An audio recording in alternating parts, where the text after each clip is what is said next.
This week on Technado, we'll be talking about a new version of Kali Linux, an update on the Samsung Galaxy Fold debacle, and we'll be finding out why we can't have nice things, how Jeremy Renner's app was taken over by trolls. That's all coming up on Technado, starting right now.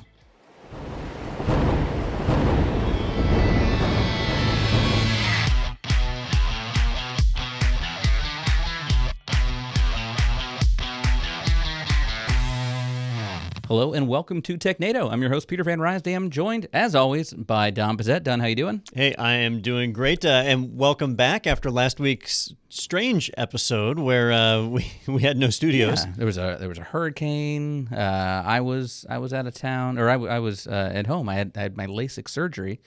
So I'm honestly not sure if that is Don or Justin over there. For our listeners, they don't care. But for our viewing audience, it is the same. All different with laser eyes and magic. Laser eyes. Yeah, that's what I'm calling them. But we don't have Justin here today. He was filming some content today for IT Pro TV, so we said we got to get the news out. The people still need the news. We have to. And so here we are. It's our duty. That. Yeah. To shake that booty.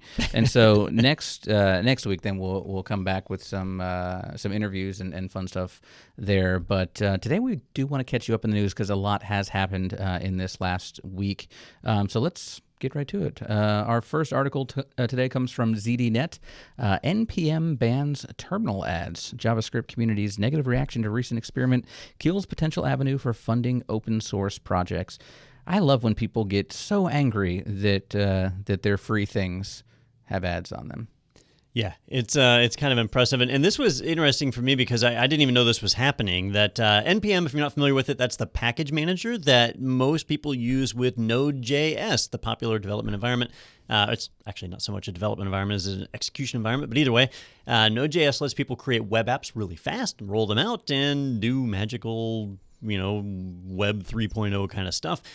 So it's pretty widespread out there, all based around JavaScript. And when you pull down packages, it's entirely terminal driven because, this is all designed to run on a web server that has no GUI anyway. That's pretty cool. A lot of the packages are absolutely free, like Peter mentioned, and they did a little experiment where one vendor, and they actually have a picture of it on the zdnet.com website, one project called LogRocket, just did a very simple advertisement. And by advertisement, I mean it was a gray box with some text inside it, and it just said, "Stop guessing why bugs happen. LogRocket lets you," it's kind of hard to say, LogRocket lets you replay what users do on your web app or website, helping you reproduce bugs and fix issues faster. And then it gave a link over to the LogRocket website, a link which doesn't work because it's a text-based terminal, so you can't click on it. But it's blue and underlined. Yeah. So I would click on that. It looks good. Well, I guess maybe if your terminal client converted that into a clickable link, then it would work. But for most people, it wouldn't. Either way, it was just something to try out, and the community went nuts. How dare you stick an advertisement in our free stuff, which is exactly what every single website, including the websites advertising this news, do to generate the revenue on a daily basis. And I'm mad about that. Yeah. How dare they put not ads for you because you're running an ad blocker. Well, they still find creative ways to get around that. And good point. You wouldn't be able to get around this type of ad because it's part of the package you're downloading. And, they gave it a shot. The community went nuts. They've now banned it. The official NPM repository managers have said, that's it. No more full-blown ads in your package managers or in your packages that you install. So that's it. End of the experiment and no chance of generating revenue through ads that way. But we're now charging a fee of $100 per month per packet. That would be interesting. Now, some people are complaining now, saying, wait a minute, you're restricting what we're allowed to put in our own packages? That doesn't seem fair. And so the NPM community, once again, has found itself in a lose-lose situation. Oh, so the community as a whole banned the ads. So even if I had my own system that I'd set up, I could not put an ad in. Oh, no, you still could. Yeah. Okay. If you built up your own repository and pushed out packages directly that way, most people don't. They just rely on NPM because it connects to the main stuff. That's kind of where people expect to go. But there is the NPM Incorporated. That's the actual company that manages it, and they're the ones who banned it from the main repo. So it's like saying, oh, my car's not street legal. I'll just go drive on the dirt roads instead. You can do that, but the dirt roads suck. Well, I hope they are incorporated as a not-for-profit. I imagine they're not. Well, I don't know. That's a good question. Do they make money? I don't know. Doesn't sound like it. Now I'm curious. Well, yeah. Based on They're this. saying no advertisements. Because when people get mad about it, they just go, okay. Like, I mean, Facebook says, oh, that's too bad. Yeah, I assumed they were not profit, but since they're incorporated, I guess you can still be incorporated and be like a 503c or something, you can right? file as a yeah. I don't know, with the different states and countries and things, but Well, interesting. Before this becomes a business podcast, let's, no one don't want that. We don't know what we're talking about relating to business. Let's move over now to Tom's Hardware for our next article. Fujifilm won't let tape storage die. New LTO 8 cartridges with 12 terabytes or 30 terabytes capacity, 750 megabytes per second transfer rate. Okay, I did that one right. Good job. I feel like a lot of people still use tape for backup, right? At bigger institutions or governments or things like that, they've been doing it for years and years. Well, so they've been saying that tape is dead for many, many years, right? And you do certainly see less of it. Small businesses, home users, absolutely, it is completely gone from them. Even mid-sized businesses have moved away from it because it's so easy to back up to the cloud, to use Dropbox, OneDrive, Amazon S3 or whatever. All these different solutions. Backblaze, we'll turn this into like the world's largest backup commercial right here. So all these different technologies that make it where you don't have to sub out media, right? But the reality is that you lose control of where that data is being stored when it gets sent offsite digitally like that. And a lot of people are learning a tough lesson right now when they get hit by ransomware and they realize, oh, my hard drive based backup, like Apple's Time Machine, it's online, and so the ransomware is able to encrypt that data even though you have a backup. The backup's now encrypted and you can't recover from it, and people are really losing out in a big way. Now tape, like Peter said, it's still really prevalent in major data centers, and that's because they know they've got to be able to back up a large quantity of stuff. They've got to do it cheaply, and they have to be able to take it offsite if possible, right? Tape lets you do all three of those things. The big problems with tape, there's two main problems with tape. One is it's slow. Right? So it takes a long time to write data to it, and it takes a long time to read data from it. That's one problem. And so they're telling you here, it's 750 megabytes per second. That's pretty good, right? That's a pretty decent chunk of data that you can write to it. It's still not as fast as writing at like 6 gigabytes to a SSD or something like that, but it's good enough for a backup in most scenarios. The other thing that's bad about it is that it's magnetic and it's tension-based. So there's a lot of physical things that can cause damage to tape. If it gets near magnets, that's a problem. If it gets dropped and it loses tension, that's a problem. They wear out over time, that's a problem. So that's why tape is less popular. People want to move to hard drive-based backups instead, but hard drive-based backups stay online and they leave you susceptible to things like ransomware. So people are having to try and balance. The newest tapes, these LTO 8 cartridges, can store up to 12 terabytes uncompressed. That's a lot. Up to 30 terabytes compressed, which if you've ever worked with these tapes, you know is a total BS number, so they can hold 12 terabytes. Well, I know, too, from my childhood, that if they do lose compression, you can just stick a pencil in one side, and you can wind it right back up, and you're good to go. Yeah, that doesn't work with LTO. It's not the same? Oh, okay. But you can try. And you can take them apart and try and retension them that way. I've tried. I've never successfully had a tape work after doing that. What if there's like a machine for that, a retentioner or something that it gets it back to the right tension? But yeah, you physically have something offsite that's not connected to anything, that's air gapped. So that seems a lot safer. Got me thinking, where does we back up to the cloud? Where's the cloud backup? Just to their other data centers? Usually, yes. Do you ever see, like, does AWS have some space on Azure where they're backing their stuff up? So they don't. Or do they have tapes? And well, if you ever read the terms of use or whatever that is defined in your contract with Amazon, they actually tell you that they'll provide redundancy within their environment, but if their entire environment goes out, at the end of the day, your data is your responsibility. Okay. So because you should still be backing up your data. Right. And basically what they're saying is, look, if we go out of business tomorrow, you can't sue us for your data. Your data is just gone at that point. Your contract is over. Your data is gone. So they just replicate inside. Now, they do sometimes back up to tape at Amazon, or they have offline hard drives. And that's why, I don't know if you've ever messed with Glacier. Glacier S3 storage is the really slow storage where when you want to restore a file from it, you file a request, and it can take up to 5 hours to retrieve that request. And the reason is you're waiting in line for either a tape robot or a hard drive to sub out or whatever to be able to get at that data. So they are taking things offline, but it's not being sent to Azure or somewhere else. It's just another Amazon data center, which is honestly good enough for most people. Yeah. I heard the Glacier's speeding up, though. Yeah, well, I would like to think that we're doing everything we can to defeat the glaciers. And that is why I drive a diesel with no muffler. Fantastic. All right, let's head over to Kali.org now for our next story here. And it is about Kali Linux. Who would have thought? Kali Linux 2019.3 release is out. And, well, we should have had Daniel on this podcast. I know he's the one that uses Kali here in the office most, but what's new in this that we should be excited about? You know, I really wanted to have Daniel on here too because he had some really creative comments about this one, but our studio was under construction last week. That's why we had to do the weird podcast last time, and so they're all weird. Well, it was weirder than normal. Okay. Which actually, you know, we should have our new improved audio this time around. I'm curious to see how that sounds. Yeah, and those of you watching on the video side, have you seen all the little transitions happening? It's very fancy. They shocked me for a moment there, but it's exciting. It's almost like professionals are doing this, which are all the people back there, not us. And wiped to dawn. But Daniel has actually been complaining. I shouldn't say complaining, but he's been a little vociferous about the state of Kali Linux this year and how the 2019 releases are, I believe he said, garbage. And so bad that he's actually been building his own pen testing OS platform for him to use. He just said he can't stand it. Well, they've released the third update this year, which is the 2019.3 update. 3 doesn't correspond with March, just this is the third one.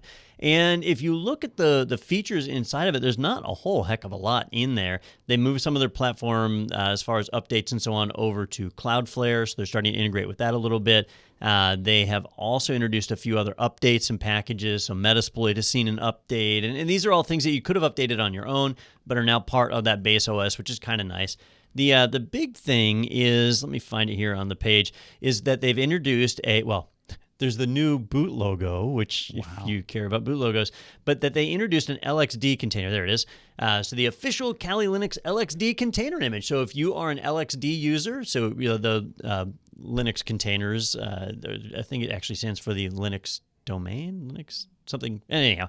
But it's basically their alternative to Docker, that if you're using that, you can now throw Kali Linux into an LXD container and have it up and going in a couple of heartbeats, which is pretty nice. So that's a big update coming out from them. Everything else is mostly just patches and fixes because if Daniel is to believe, the rest of it is unstable garbage. And so hopefully it's a little bit more stable now than before. Yeah, well, now I'm just curious when Daniel Linux is coming out. And is he basing it off of an earlier Kali release? All I know is that whenever it comes out, I'm going to give it a scathing review. Oh, sure. It's going to be awesome. Yeah. I cannot wait to see when that comes out. All right, our next article is from Forbes, who, Don, you noticed Forbes has maybe a new writer just that said, "Hey, we're getting into tech more because we've seen Forbes a lot more recently and some really dramatic headlines." So let's see how this one is. Dell has a new dedicated site for Ubuntu and RHEL-Certified Linux desktops and laptops. That's not really sensational. No, it's not. This is actually a pretty reasonable one. So I don't know. My compliments to Jason Evangelo. Oh, sure. However you would say his last name. Either way, Dell, about 5 or 6 years ago, decided they were going to step into the Linux laptop space. And they already had some basic support for Linux on some of their laptops, but nothing truly official. And then they released the XPS 13 Developer Edition. And it shipped with Ubuntu Linux. If you chose it, you could go Windows if you wanted, but Ubuntu Linux. And they fully supported it. That means drivers, that means tech support and everything. And a lot of developers looked at that as a great option for them. If you wanted to run Docker and all these other platforms and development environments, the IDEs and so on, that worked in a Linux or Unix environment, you could do that versus where a lot of them were going over to Macs because macOS had at least the Unix terminal behind the scene. Well, now you had official support from Dell, and they've expanded that out. And that's kind of the big deal. It's not just Ubuntu anymore. They do have officially RHEL or Red Hat Enterprise Linux certified Linux desktops and laptops now. So they've updated all of their pages, which you can check out if you're ever bored, dell.com/Linux. And this is not a paid commercial for Dell. I actually have a Lenovo, which runs Red Hat just fine, as well as several other operating systems. So, you can kind of pick and choose where you want to go there. But it is neat to see another vendor officially supporting that. And to me, if you're a company like System 76, this has really got to kind of put the squeeze on you, because System 76 is a lot like Apple, where the devices are priced really, really high for what you get. On the Dell side, they're priced pretty reasonable because of their volume, and you get official support for your Linux operating system. So anyhow, check it out, dell.com/Linux. What's interesting, too, at the bottom of this article is they pointed out a bug that's since been corrected, so they've struck it out. But apparently when this first launched on Dell's site, you could only choose Windows 10 as the operating system on there. I guess they're so used to selling that stuff. So you were not able to pick Ubuntu or anything like that, but now you can. So if you're interested in that, or I'm going to wait to see what Daniel's Linux looks like before I configure a machine. Maybe there'll be Dell certified Daniel Linux machines. I can only imagine. Well, not with your review. All right, now we're going to head over to the Mac world over on 9to5mac.com. USB 4 development complete. Here's what it means for Mac users. Does that mean anything for me? Because I have USB-C, but does it still go like? So if I had to boil it down to just a couple of sentences, like, Peter, how has your USB-C experience been? Dongly, right? And that's a word. Has every dongle worked? No, not at all. I just switched dock solutions today. Yeah, a lot of guesswork, a lot of dongles that should work that don't, especially when you're going USB-C to HDMI. Lord only knows what's going to happen, right? A lot of problems. Well, USB 4 is supposed to fix all that. Now, if you have USB 3, 3.1, or 3.2, guess what? Doesn't help you. Not one single bit. Sorry, guys. Perfect. But just know that the future is clear, that towards the end of 2020, we're going to start seeing USB 4. And this is a Mac website, 9to5Mac, but this applies to Windows and Linux users as well, because the problem is all across the board, right? USB-C is not as much a protocol as it is a form factor, right? So that port is a certain form factor. And then what's driving that port can be wildly different, right? It might be a USB 3.1 or USB 3.2 port that's capable of handling up to 20 gigabits per second of data.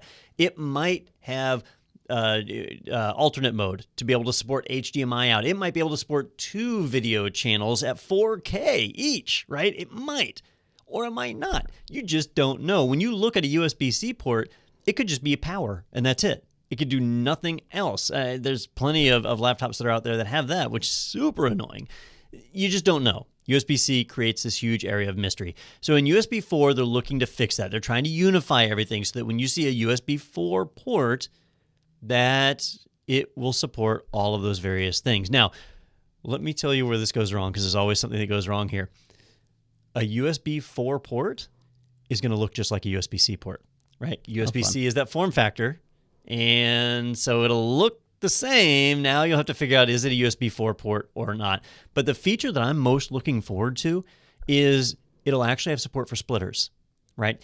That with USB-C, nobody sells a USB-C splitter because it's not officially supported, right? You can get a USB-C hub where you plug in a USB-C port, and then you've got 4 USB-A ports, right? You find those all over the place, right? I think I got 2 of them on my desk. But you can't find a USB-C hub where you plug it in USB-C and then you get 4 USB-C ports, or even 2 USB-C ports for that matter. Doesn't happen, right? And if you want that, maybe it's pass-through where you go in one port and out the other. That's not giving you 2. You can't increase the amount of USB-C ports on your system. With USB 4, they're overcoming that hurdle. Now, it's yet to be seen exactly how they're overcoming that. I mean, it's supposed to be all written up, but I have yet to find technical documentation that explains it, but that is one of the things they say they've achieved. So that's a cool thing to hear. The other thing is 40 gigabit per second of bandwidth, which puts it in line with Thunderbolt 3, which is what you'll find on your Macs these days, which use a USB-C port for Thunderbolt 3. Now you'll be able to use a USB-C port for USB 4, which gets you the same speed. So if that sounds confusing, it's because it is, and that's the state of having a unified connector on laptops. Yeah, I've got 4 USB-C ports on here, and I just got this new dock today, and I'm thinking, so I'm running my Ethernet into here, I'm running the HDMI out of here, and I've got I think 4 USB-A ports on there. That's all just running into one. So is that just going to catch fire with all that stuff going through there? Because No. I've got all these other ports, and like I could use a little bit of that if I had anything that would actually plug into them. Well, so in your scenario, your dock is powered, right? Or no, it's No, not. it's got the it's new not even one, powered. yeah. It's passive. Okay, so It's very passive. on one that's powered, like mine on the desk over here is powered. So there's not really a whole lot of high voltage, just a lot of data going across. And 40 gigabit is a lot of data. You mentioned your network. Our network here is a gigabit network, so that's just one. You still have 39 gigabit left over. And so then you throw some video on that. You throw a few other things. You still have plenty of room. So I should be fine. Yeah. Because I started typing this morning on my Logitech keyboard, had the little dongle on the dongle. That made sense. And I look up and it's like 10, 15 characters behind where I'm typing. So I don't know. Maybe I should reboot.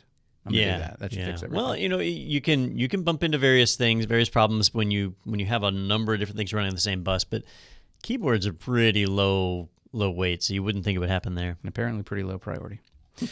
All right. Well, let's head over to the mobile world now. We're going to take a look at an article from CNET. Samsung cancels original Galaxy Fold pre-orders, but offers a $250 credit. Samsung's revamped Galaxy Fold is scheduled to go on sale this month. But I did read something else, too, that said it's not scheduled to go on sale in the United States. So it's going to South Korea first, and we'll see if it makes it here. But I mean, this has just been a comedy of errors between the user reviews. I know that some of the reviewers got the pre-copies of it and destroyed them. Yeah, just messed them up pretty quick. So I'd be surprised if this worked out well for them. Yeah, Samsung made news by launching the first massively commercially available foldable phone, which it never actually was. It was also the first massively available $2,000 phone, so an all-new high price point and a crazy form factor. When the review units went out, they were pretty quickly destroyed because of bad screen design. Samsung said they were going to bring that back in-house, retool it, redesign it, and last week they announced the new design is done. They've solved all the problems, and if you ever saw any of the articles on how they solved it, it does not look any more effective. But anyhow, they do say they solved it. Now, instead of saying, okay, we're just going to ship this one out to everybody who ordered, they've canceled all of the pre-orders, and they've offered anybody who pre-ordered a $250 credit on the new model. Now, what that tells me is there weren't many pre-orders. Right? Because otherwise, you'd want to convert those customers. You'd want to keep them. This is not how you keep them. So that means there just weren't a lot of pre-orders. And they're also scaling it back to just Korea, where they have a much more early adopter kind of culture that they. That's where Samsung's based, right? Yeah. Yeah. But I mean, just in South Korea in general, their internet is significantly better than ours, and the general population loves technology and loves taking that risk on new things. So they're kind of shrinking it to that market, which either one means there just wasn't a lot of demand, or two means they're not sure they fixed the problem and they'd rather try it out on their home team, where people are going to be a little more willing to work with them on the problems and overcome it. So we'll see where that goes. But the big message out of this is foldable phones are not ready. And we don't normally talk about phones on this podcast, but I wanted to mention it here because there are rumors that Apple is going to be launching a foldable phone next year. Would that be this week? Because we have an Apple announcement this week. Boy, by the time you've heard this, you might already know the answer to this question. The press is all over the place on this one, right? Because they are announcing new phones. Many people are saying that the 2019 iPhones are going to be basically the 2018 ones. Now, I'd be surprised if that was the case because the 2018 ones were the 2017 ones. Right? Yeah, that's kind of the S cycle. I have an iPhone 10, and you have an iPhone 10. I do. Right? I've actually taped two together now because it was same price as the Galaxy Fold here. There you go. And I can fold them open. It's perfect. See? Yeah, and I have the family plan, so I can add a line. You haven't destroyed your screen yet? No. Neither one of them. It's coming. But so I have the iPhone 10, and then the 10s came out. No, with the X or the 10R. Well, the 10R was the cheap one, right? Yeah, I think so. Yeah. So the 10s was what Apple wanted me to upgrade to, and the 10s just didn't add anything that I cared about. No. Right? I mean, it really wasn't anything to it. It didn't even add like a USB-C port to match the iPad. I feel like they always just add like a megapixel to the camera. So this year, which Another again, one. I can't tell the difference. Woohoo! I mean, I did get LASIK like some people Sure, around, yeah, I so can. maybe I I could. can see it. Yeah, I can see the difference. I can see You know, you're all like, of the pixels in the Retina display. It's so terrible. Yeah. How can I use this old phone? So this year is going to be we don't know the name. Maybe it's going to be the iPhone 11. Maybe it's not. We'll have to see. But if they stay the same, that would be 3 years in a row of the same phone. Mm-hmm. So I feel like they have to release something new. But all the rumors are saying 2020, next year. They're going to do a big release, all new stuff, possibly folded phone, all new form factor, all this crazy. So I'm curious to see where that goes. I am an iPhone user. I am on a phone that is about to hit 2 years old. Say you're an iPhone user. You flip about every 2 years, and then you go to the Pixel for about 15 minutes. Yeah. And then you come back, and then you go to the Pixel again, the Pixel 2, for like 20 minutes. You know, I did skip the Pixel 3, though. Wait, hang on. Pixel 3 is out, fool right? me once. Shame on me. My Pixel 1 lasted like 6 weeks. Uh-huh. My Pixel 2, I think I only gave that 1 or 2 weeks. Which one came to you refurbished? Oh, the Pixel 2. The Pixel 2. Yep, I had to send it back to get a new one. Right off the bat. It Which was you awesome. should have gotten when you ordered a new one. Yeah, those Pixel phones. I mean, I love Android, but the Pixel phones, not good. Well, I have my fingers crossed that we will hear this week about the new USB-C iPhone. I'm very excited. That announcement's going on right now? I think it's tomorrow. Tomorrow, okay. Yeah. Right. Tomorrow for us. Could be today for you. Could have been yesterday. Dun, dun, dun. September 10th? September 10th. I think it's September 10th. We're going to go with that. You heard it here. We are reporting the news. And if they do it a different day, that's on them. That's on them. That's their fault. If they can't schedule. Yeah. All right, let's head over to Bleeping Computer now for our next article. Back to school? Be careful of malware hiding as textbooks. So I assume in this case we're talking about digital textbooks and things that you would be downloading for your tablet or your laptop. But maybe is it kids that are out there saying, "Hey, this textbook's cheaper than the super expensive one my professor said I have to buy, so I'll try this." Peter, you and I are roughly the same age. Mm-hmm. We both went to the University of Florida. We did. Right? And so you probably had the same experience I did, although I took some law courses, so my books might have been more expensive. That's not a brag, sorry. No, yeah. Humble brag. Didn't take it that way. That, I didn't open many of my books. You'd go to class the first day, or maybe you're an overachiever and went to that pre-class thing. I did not. And they would give you your book list. And then you would go to the official university bookstore and see physical that bookstore. Yeah, that each book cost over $100. And in my case, I had like my constitutional law book was $200 some odd. And then you would say, well, I can't afford that. And so then you would go and try and find the book anywhere else you could, used bookstores, friends, dead people, wherever you could find it, because your professor didn't care where the book came from as long as you had the right book.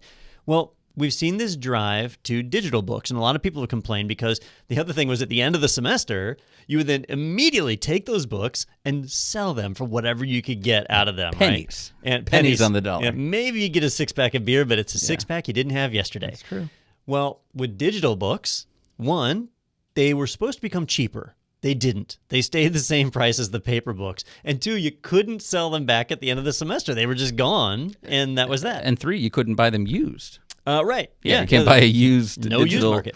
Digital copy. So many students have taken the approach of, recognizing the professor still doesn't care where you get the book from and saying, well, surely I can go and bootleg this, right? We can go to a Wares site or BitTorrent or, whatever peer-to-peer network you use these days and find these books. Well, security researchers have been studying this, and they have found hundreds of thousands of instances of what appear to be textbooks posted online, except are instead either the books packaged with malware or just straight up malware in the first place. So kind of a little booby trap or Trojan horse there for people out there trying to find free books. I appreciate that it's not ransomware, because they know these people already don't have money.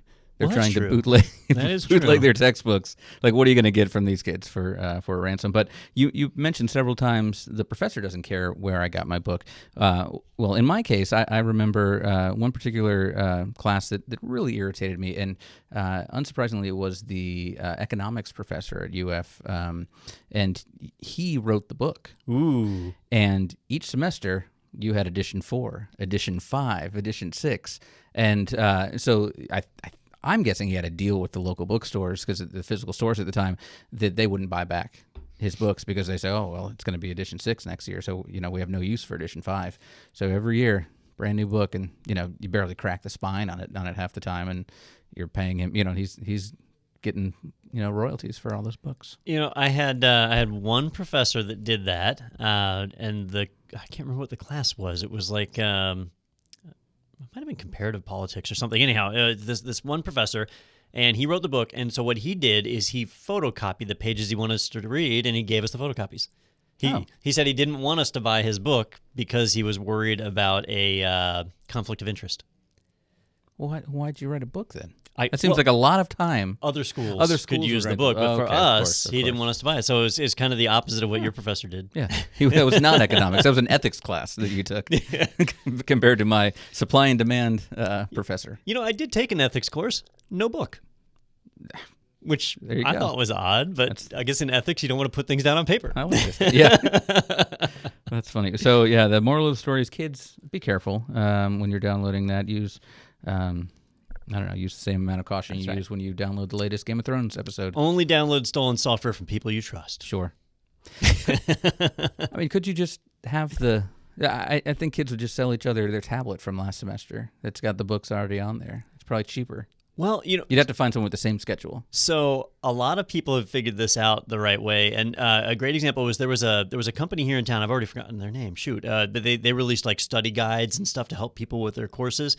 And what they did is Smoking Notes, like them, tutoring, but it was a different tutoring zone. That's it, tutoring zone, where they said, okay, when you log into our site, you have to log in with your Facebook account. And the reason they did that is they said nobody wants to share their Facebook account. What's the one thing you won't share with anybody? I was like, well, that's smart. But anyway. All right, let's head over now or head back to ZDNet, because we've been to ZDNet already. Over 47,000 Supermicro servers are exposing BMC ports on the internet. Researchers discovered a new remote attack vector on Supermicro servers that are exposing their BMC port over the internet, and patches are available. So this seems to be one of those, hey, there's a big horrible thing happening, but we've already fixed it. So if you're running a Supermicro server, head over and patch it now. Right. So we actually reported on the flaws that are noted here several months ago, right? It was earlier in the year, probably around March, that there were some bugs in the Supermicro BMC, the management controller that is used for remote access. So even if your server is powered off, you can still remotely connect to it and turn it on. We have a couple of them here in our own server room that we use. Well, now everybody knows. I know. Well, my Cisco lab actually is run off of one of the boxes back there that is a Supermicro system, and I love the fact that I can pull it up even when it's turned off and powered on, reinstall the operating system and do all that. Really cool. Well, there were some known flaws, right? Some big vulnerabilities where an attacker could gain access to your hardware, which is really bad, and then they can do pretty much whatever they want, including flash BIOS onto the system. That's bad. Well, updates were released. I applied the updates. It was nice to be done, and then you don't have to worry about it. Well, what is really shocking about this article is they're not really saying that these machines are necessarily vulnerable. What they're saying is they were able to find 47,000 servers on the internet today that not only had the Supermicro BMC turned on, but had it open to the internet. In other words, anyone on the internet could connect in and get to the login screen for the BMC. And they could then attempt to brute force a password or try and get in or exploit the BMC if there was like a login screen exploit, and then be able to gain access to that machine, right? That is like a super big mega no-no. Your management network, the network these BMCs are supposed to be plugged into, is supposed to be an out-of-band network. It's certainly not supposed to be exposed to the internet. At a minimum, you should have to be able to like VPN in to gain access to it. But these are just exposed to the internet. So if we knew one of those servers right now, we should be able to type in its IP address in our address bar with the correct port, and we would see the login screen. But the fact that so many people had that, does that mean that it shipped with that as the default? Or were people actively going in and saying, hey, let me turn this on so I can let anyone see it? So there's a couple of ways this can go. On my server, for example, right, the BMC port is actually a dedicated port. It's a separate physical port. So I would have to take it and plug it in so that it got a public IP, or I would have to plug it in and open the port on the firewall to allow remote connectivity, right? That's a very intentional thing. Yeah, I would have to do that on purpose. Yeah. And I do know a lot of people that, I want to remote manage my server, so I'm going to go ahead and open up that port and then just open it up to the world. Not a good idea. Which you should, in that case, just VPN. Yes, absolutely. Okay. Yep. Now, so on my case, that network adapter doesn't even have a default gateway on it. It can't get off of this local network, and the port is certainly not open on the firewall, right? You just VPN in and there you go. However, a lot of people use Supermicro servers for firewalls. You can install pfSense on a Supermicro server and build a great firewall. They actually do a really wonderful job with that. There are some Supermicro servers where the BMC actually leverages the same network jack as your LAN interface. So it may be a matter of people don't know they've opened that up, that they actually have turned on their WAN interface for their firewall and the BMC is attached to it. And that's what I'm assuming is happening here. ZDNet didn't give any real details as to what's causing that. That has to be my guess. I can't imagine that 47,000 people intentionally opened up the management ports on their firewall to allow people to come in, or are just running these machines naked connected to the internet. I can't believe that. So I have to imagine systems where the BMC is leveraging the same NIC. And you'll see that with some of the hardware manufacturers out there where they kind of keep them together. Dell, HP, the big ones, they always keep them separate. Having a separate management port is always the best way to do that. Interesting. Well, I guess that makes sense why people might have done that then inadvertently, because it certainly wouldn't do that on purpose. So, all right, our next story here has me scared. I'm actually worried about this one. This is on thenextweb.com. Fraudsters deepfake CEO's voice to trick manager into transferring $243,000. So we've talked about in the past deepfakes with video, and I think we showed, I can't remember who the company was that was doing it, but they were able to take the Mona Lisa and essentially animate the video, a video to show based on this one image, here's what this person would look like, and show that the more photos you have of someone, so let's say you had the Queen of England, you've got millions and millions of photos of her, you could essentially deepfake her saying anything. But now they're doing that with the voice as well, which, I wonder how much of a voice print you have to have of someone to do that. But shoot, can I call and get your voicemail and take what you say there, and now I have enough to make a fake phone call where you call someone else and ask for money? Well, it's even easier than that, right? Because who's getting targeted here? CEOs. Mm-hmm. CEOs for the biggest companies possible. Oh, yeah. Well, the largest companies possible are publicly traded, which means they have to do earnings calls every quarter. Those are ours. And they're public. Yeah. Right? And the CEO might not speak for the whole thing. The CFO speaks for a lot of it, right? And the attorneys speak for some of it. But the CEOs always speak at least for a bit in an earnings call. And some CEOs are far more spoken. They go to conferences, they give presentations. The voice is out there. Well, heck, you and me, Peter, we do a podcast. Oh my and God, 10 people listen to it, right? Yeah. But if one of those 10 people was malicious, they've got voice samples of us, hours and hours and hours of us. My mom would never do that. And pointless dialogue. And so, so they can take that and feed it into a deepfake system that identifies, creates an algorithm that's based around our voice that then allows someone else to speak. And then it basically does like auto-tune, if it's good enough for Master P or whoever is doing auto-tune these days. It's T-Pain more, but T-Pain. We'll go with Master P. That's sorry. fine. Well, it was close. I knew there was letters and P was involved. Not R. Kelly. Best joke of the day. All right, so oh, I see what you did there. No, okay, because there's So anyhow, T-Pain. There we go. That basically auto-tunes, but it auto-tunes your voice, so it sounds very similar. And in this case, they were able to create a deep-faked call to a manager within a company and tricked that manager into transferring $243,000 to an account. They basically just, they thought there was this immediate need. The CEO's voice, it sounded like the CEO on the phone, and so they pushed it across. And the only way they got caught was because after the transfer was done and the money was moved, they called back for more. And it was the second phone call where the manager said, no, I'm not going to do that. I'm going to need this in writing. And then that's when it turned out to be fraudulent, and they recognized it. And they're insured, right? So they had cyber insurance that covers this kind of fraudulent activity. Or I think this one's actually covered under regular insurance.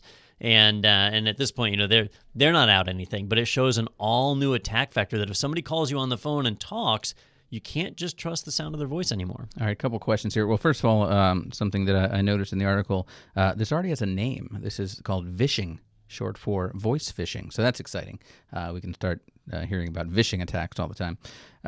But so my question here is: was this a voicemail, or is this real time that they actually are able to do something like this? Because I feel like with a deepfake video, it's something that you're able to work with and then record and post.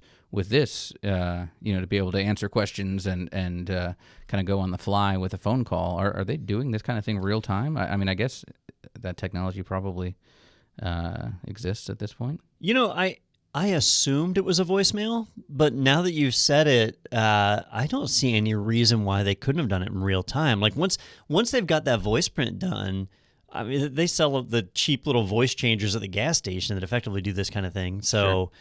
They should be able to do it in real time. Huh. Well, that's great.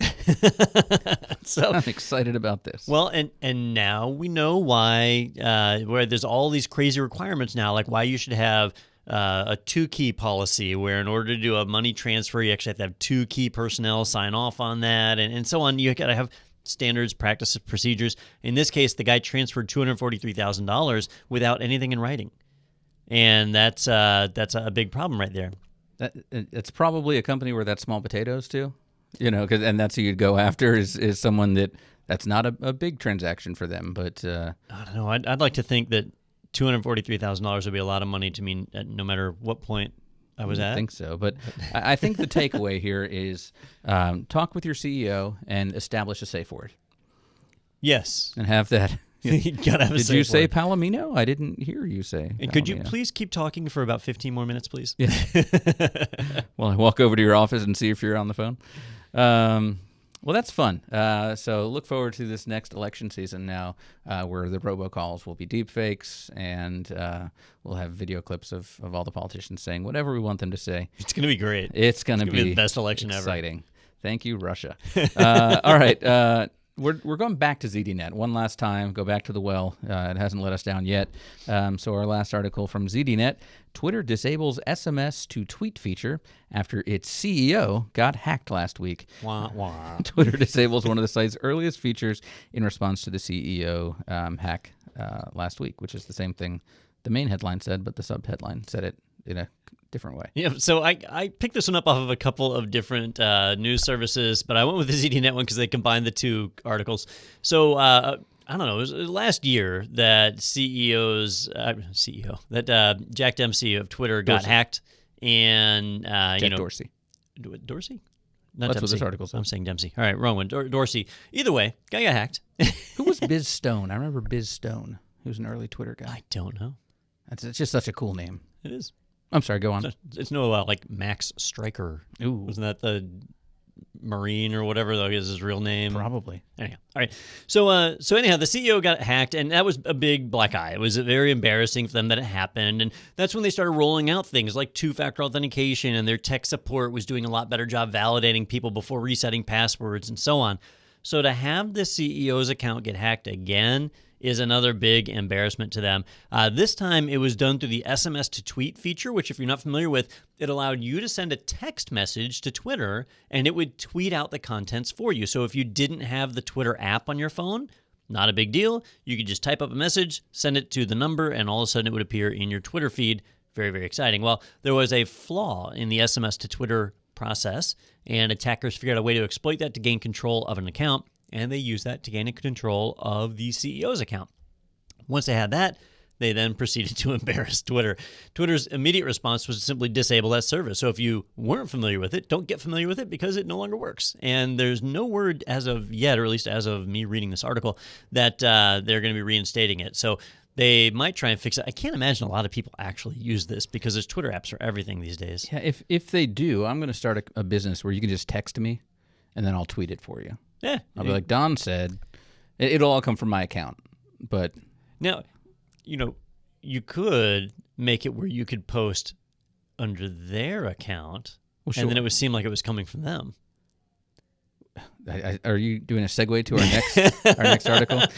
It's an implausible solution, right? Could that ever happen? This next article, this is probably the article that I've done the most research on with Technado, which is pretty sad. But I don't know. This one just tickles me. This is more than the bathwater one? Oh, yeah, I did a lot of research on that one, too. People drinking an Instagram stars bathwater. Well, let's head over now to Hollywood.com. Not normally a site that we go to for Tech News Technado Central, let me news, tell you. but Jeremy Renner shuts down his app after being targeted by trolls. All right, so a lot of questions right off the bat from that headline. First of all, if you're not familiar with Jeremy Renner, I think he first came to fame with the Hurt Locker. That was a big one there. He was in the Bourne movies, and then he's Hawkeye as well, not from MASH, but from the more recent From the Avengers films. But he created an app all of his own. I don't believe he created it. Oh, that's true. He did work with a company called EscapeX to create an app where basically people could go in and they could purchase stars, and then they could write messages to Jeremy, and the more stars you had, the better chance Jeremy would actually read and possibly even respond to your message. So That basically, he might read. yeah, you were paying for the ability that maybe Jeremy would read your message. But that's all beside the point of this article, and I'm excited that there's one I can talk about here, because we're talking about BMC and NPM and Kali and whatnot. That's Don, but this is me. Basically, people, and I was going to say hackers, but it was a comedian originally, because I found the Deadspin article that he wrote about his experience doing this, but it was a comedian named Stephen Heck. Stephen Heck is a stand-up comic, and of course he was a user on the Jeremy Renner app, and he found that anything where someone commented back to your post looked like in the notification that you got that comment was coming directly from Jeremy Renner.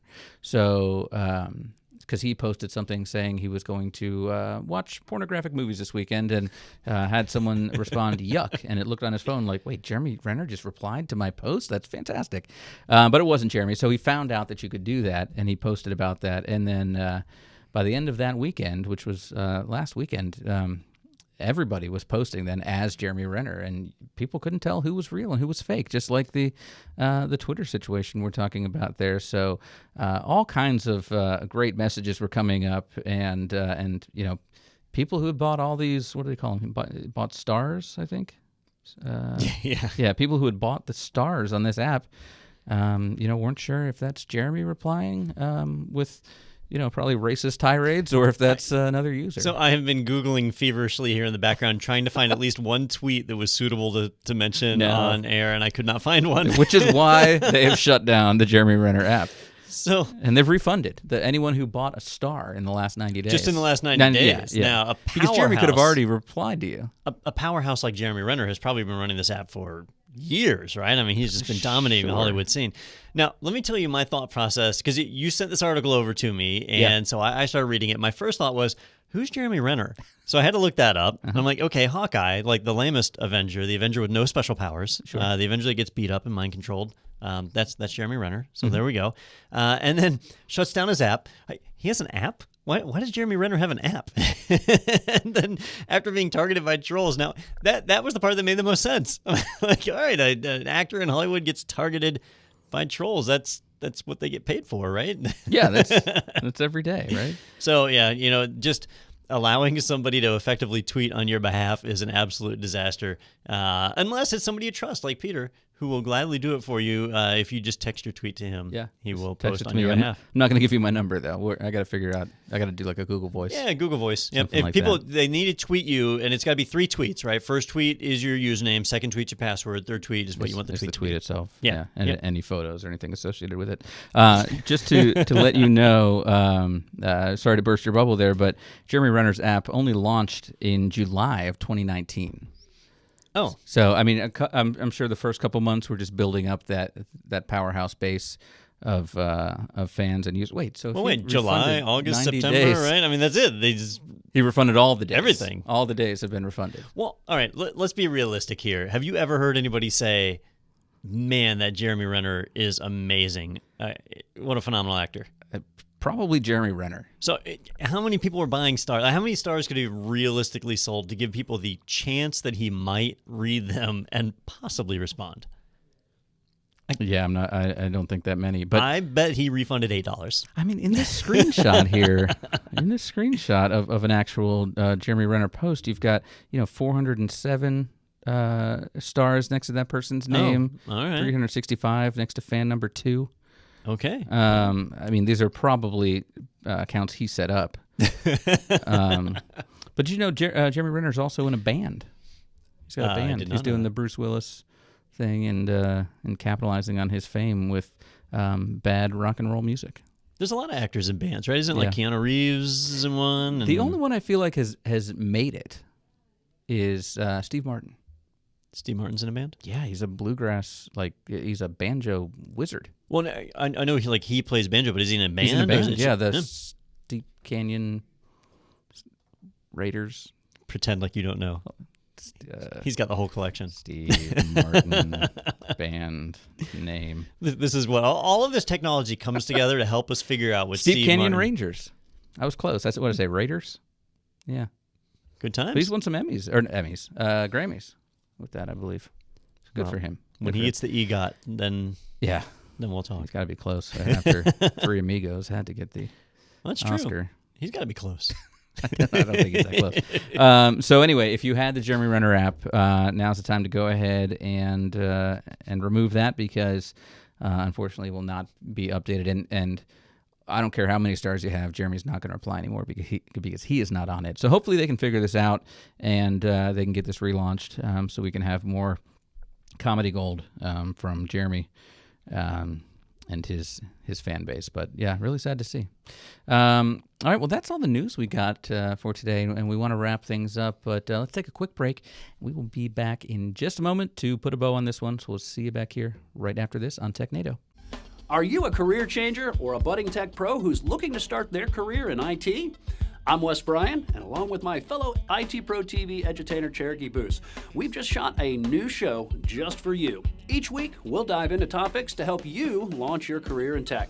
Watch how to get started in IT on YouTube now. Just head to youtube.com/ITProTV to watch and look for new episodes every Saturday at 9 a.m. U.S. Eastern Time. All right, welcome back to Technado. I want to let you know about a couple things coming up here before we let you go. First of all, we have a couple of webinars coming up. The next one is actually this week on Thursday, September 12th. It's MSPs and ransomware, protecting the protectors. Don't be the cause of your customer's ransomware attack. And that is this Thursday, September 12th at 2 p.m. Eastern Time. And Don, that's you and Wes, correct?